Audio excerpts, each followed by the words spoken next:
I hadn't seen any of them in years. Not really. A few texts on birthdays, maybe a like on Instagram here and there, but we hadn't all been in one room, the five of us, since Claire died. That wasn't something we said out loud. So when Harper sent the group chat a link to a cozy winter cabin rental and said, "One last weekend like old times," I said yes before thinking too hard. And now here I was, watching the pines blur past from the back seat of Liam's SUV, the roads getting narrower with every mile. We were hours from anything. No cell signal, no streetlights, the kind of isolation that's peaceful until it's not. The cabin was beautiful. A-frame roof, big windows, fireplace, even a hot tub out back half buried in snow. It was exactly the kind of place Instagram influencers came to pretend they weren't broken inside. We unloaded our things in a blur of laughter and boots stomping on wood floors. Harper claimed the biggest bedroom upstairs. Mason flopped onto the living room couch immediately, beer already in hand. Elise disappeared into the kitchen, murmuring something about wine. Liam and I brought in the food. By dinner, the cold had sunk into our bones, and we were hungry and half drunk. Mason cooked spaghetti, burned the bottom, but no one cared, and we gathered around the long wooden table near the window. 5 chairs. But when we sat down, there were 6 place settings. Did someone bring a plus one? Mason joked, eyebrows waggling. Maybe the cabin's haunted, Elise said softly, already halfway through her second glass of red wine. We laughed it off. Harper rolled her eyes and scraped the 6th plate off the table, but I caught Liam looking at it for just a beat too long before he looked away. After dinner, I helped clean. Elise put on music low enough that it didn't feel like we were trying too hard. Harper and Mason bickered over which movie to put on. Then I saw it. A folded slip of paper tucked under my empty wine glass. No name, no handwriting I recognized. One sentence. "You said you'd never tell, so why are you thinking about it?" My chest went still. I looked around. No one was watching me. I quietly folded the note and slid it into my back pocket. That night, I barely slept. The walls creaked in the wind. Somewhere downstairs, I swore I heard a chair being moved. When I finally drifted off, I dreamed of a 6th person at the table. But in the dream, no one noticed her except me, and she was staring straight at me, smiling. In the morning, there was fresh snow, thick and untouched. I stepped outside with my coffee and saw it. Footprints. 6 sets. But there were only 5 of us, and all of ours were still inside. I didn't tell anyone about the footprints. Not at first. I just stood there, staring at them, counting again and again. 6 sets, uneven, some heavier than others. One set stopped abruptly at the base of the front porch, like whoever it was had simply vanished, or never left at all. Liam came out behind me, steaming mug in hand. He didn't say anything at first, just sipped his coffee and looked at the trees like they were holding secrets. "Cold morning," he finally said. I nodded. Yeah. He didn't mention the tracks. I waited for him to, wished he would, but he just turned and went back inside. By the time I followed, Harper was already reorganizing the kitchen, complaining about how the knives were cheap garbage. Mason was asleep again on the couch. Elise sat at the window, quietly sketching in a notebook she hadn't brought yesterday. It was just there. She looked up when I passed. "Did you have weird dreams?" she asked. I paused. "Why? Did you?" She nodded, slowly. Someone at the table, but I couldn't see her face. That made my skin crawl. At dinner, no one joked when we saw the 6th setting. It was just there. Napkin folded, silverware aligned, wineglass filled. Liam was the one who moved it this time, said nothing, just picked up the plate and placed it in the sink with a clatter that echoed louder than it should have. We tried to eat normally, tried to laugh, but the tension was coiled, tight, like everyone knew something we weren't saying. After dessert, another note. Harper found it tucked inside her coat pocket. "She didn't jump, Harper. You pushed her." She turned white. "Is this some kind of joke?" she asked, voice sharp. Mason raised his hands. "What the hell? No, I didn't do anything." We all swore it wasn't us, but Harper didn't believe us, not fully. She threw the note into the fire and stormed upstairs. Elise watched it burn. "That wasn't a prank," she whispered. "That was a message." "From who?" I asked. She turned to me. "You know who." That night, the wind howled through the trees like it was angry. I lay awake and listened to the creaks in the floorboards, the soft shuffle of something in the hall. At one point, I swore I heard the front door open. I grabbed my flashlight and crept out of bed, heart pounding. Downstairs, everything looked normal, except the dinner table. The sixth chair was pulled out, just slightly, like someone had just stood up. The next morning was quieter, not peaceful, tense, like the whole cabin was holding its breath. Harper didn't come down for breakfast. Elise left a plate out for her, but it stayed untouched. Liam brewed coffee and stood by the window watching the snow.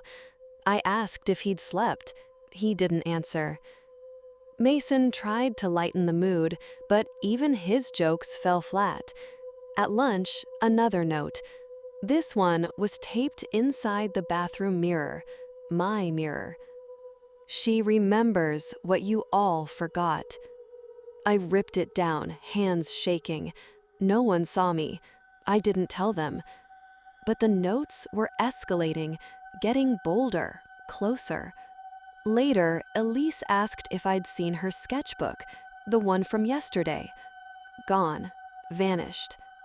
Mason swore he saw someone outside the cabin the night before, a shape, a woman. "Maybe it's just a local messing with us," he said, "or some mountain weirdo."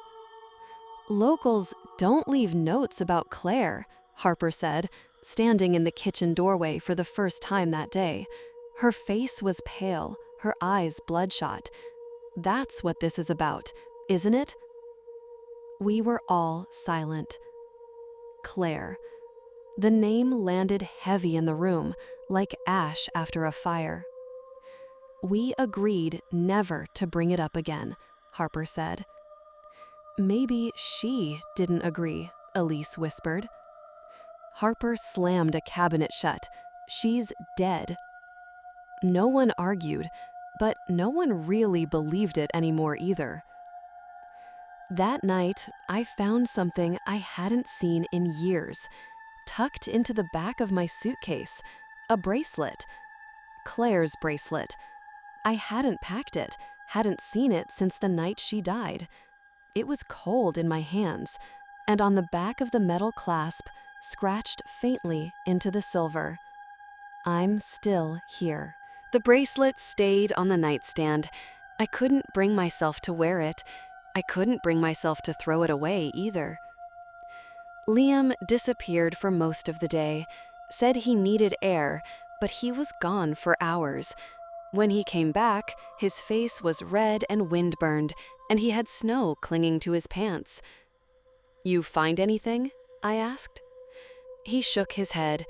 "Nothing out there but trees, and something watching." He wouldn't say more.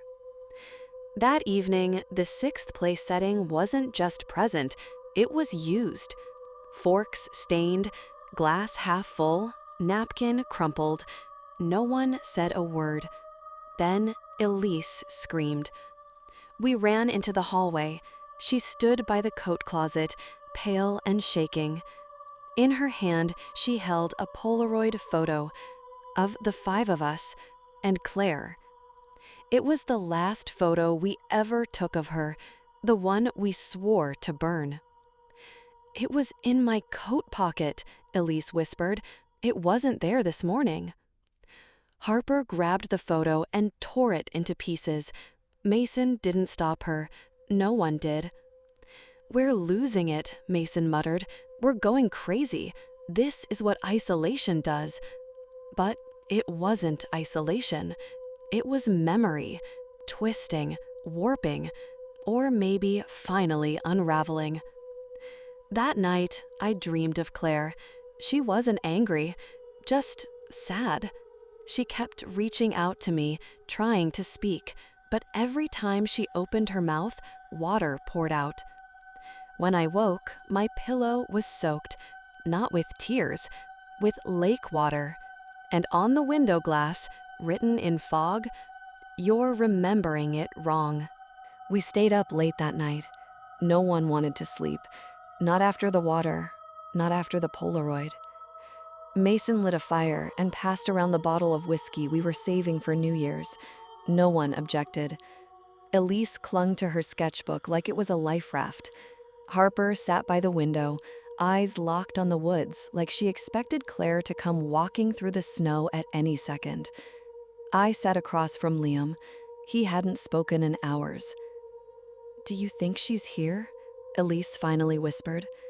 "She's been here," Liam muttered. We all turned to look at him. He glanced at me. "You remember that night? The one we don't talk about?" "Every day," I said. He leaned forward, voice low. "We left her. We were drunk and stupid, and we left her by that cliff." "She said she was fine," Harper snapped. "She said she was cold," Elise whispered. "She said she wanted to go home." The room grew quiet. Harper stood. "This is ridiculous. We didn't kill Claire. It was an accident." "Were we even sure she fell?" Mason asked. "I mean, no one found her." Silence. "Maybe she never left the water," I said. "Maybe she stayed there." Liam stared into the fire. "Or maybe she came back." At 3:03 a.m., the lights went out, all at once, pitch black. We froze. No one moved. Then a click, the sound of a camera shutter. Another, and another. The living room lit up in flashes, like someone was taking photos in the dark, but we didn't see who, only the burst of light, the panic, the sound of someone moving fast. Elise screamed. I scrambled for my flashlight. When I flicked it on, the room was empty. No intruder, no figure, just the five of us, wide-eyed and shaking. And 5 new Polaroids spread across the floor, each one of us sleeping, taken at different angles, from inside our rooms. One of Harper, one of Liam, one of Mason, one of Elise, and one of me. In mine, there was a 6th figure, barely visible, at the edge of the bed. Claire, looking straight into the lens. No one slept after the Polaroids. We locked all the doors, closed the curtains, and huddled in the living room. Elise cried quietly into her scarf. Mason held the fireplace poker like a weapon. Harper sat with her back to the wall, eyes darting around the room. Liam didn't move, just stared at the photograph of himself, jaw clenched. Dawn came slowly, pale light through thick fog, but it didn't bring peace. When I went to the kitchen, the table was already set. 6 place settings, again, but this time, only 1 chair. Mine. The others were gone. And in the center of the table, a final note. "We don't need them, just you. You remember now." I turned slowly. The cabin was silent, too silent. I walked room to room. No Mason, no Elise, no Harper, no Liam, no bags, no clothes, No signs of life, just the echoes of their names in my head. Had they left, fled in the night, or had they never been here? I found my suitcase by the front door, only mine. Inside, a single Polaroid, Claire and me, smiling, younger, alive. On the back, her handwriting. You promised, you said you'd stay. Outside, the snow was untouched. One set of footprints led to the woods. I followed. The forest swallowed me, trees towering, silence pressing. Then a clearing, and her. Claire stood in the center, barefoot in the snow, eyes bright and distant. She smiled. You remembered. I choked on her name. Why? Why all this? Because you forgot me. She stepped closer. And now, it's just us again, like it was supposed to be. The cold sank deeper. Behind her, the cabin disappeared, like it had never been there. Just trees, just her, just me, and one chair left waiting at the table for the guest who never left. The end.